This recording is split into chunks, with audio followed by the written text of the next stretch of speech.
Allô Houston, ici la Belgique. Je crois qu'on a un problème. Caterpillar ne répond plus. Le PDG de Caterpillar, Douglas pour les intimes, le fantomas de la communication, aucun signe de vie de Douglas. Après mais ouais Charlie, mais ouais Douglas. Y a d'autres choses à faire. T'es à la tête d'une multinationale, licencier 2000 personnes, qu'est-ce que c'est? Même pas un petit mot aux employés, aux ouvriers, que dalle. Rien, nada. Ah non. Non, c'est Mark Thompson, le directeur financier du groupe, qui est venu en personne depuis les States pour annoncer la mauvaise nouvelle. Alors, si jamais vous connaissez pas Mark Thompson, c'est lui. Ah ouais, il y a une multitude de vannes faciles à faire, mais bon, la vie s'en est déjà bien occupée. Je crois que si on nous a envoyé Mark Thompson, c'est parce que c'est le seul de la boîte qui arrive à avoir un œil sur l'Asie et un œil sur l'Europe en même temps. Il a un œil qui joue au billard et l'autre qui compte les points, ça a été écrit pour lui. Donc le site de Ghostly va fermer. En même temps, la décision elle a été prise aux States par des espèces d'ignobles pourceaux qui sont incapables de mettre Ghostly sur une carte. En fait, je crois qu'ils seraient incapables de mettre la Belgique sur une carte. Quoi? Mark Thompson? Ça doit être un des seuls Américains qui sait où se trouve la Belgique. En même temps, je suis pas bien sûr qu'il ait vu où il était. Alors Caterpillar a expliqué qu'une partie du site de Ghostly allait être redirigée vers Grenoble pour rester proche de ses clients européens.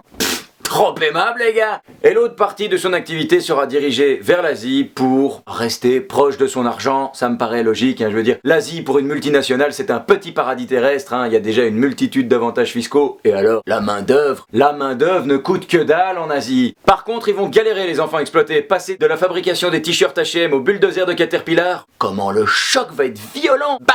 Comme l'époque est au licenciement abusif, si on licenciait tous nos politiciens, tous vraiment gauche, droite, centre, extrême, boum, on les dégage tous. Que le problème de la politique actuellement, c'est qu'on reprend les mêmes, on les met à des postes différents, et on recommence.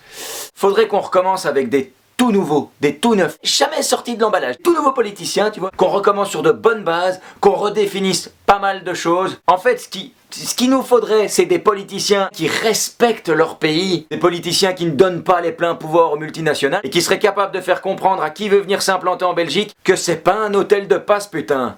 Et sur ce, gros bisous.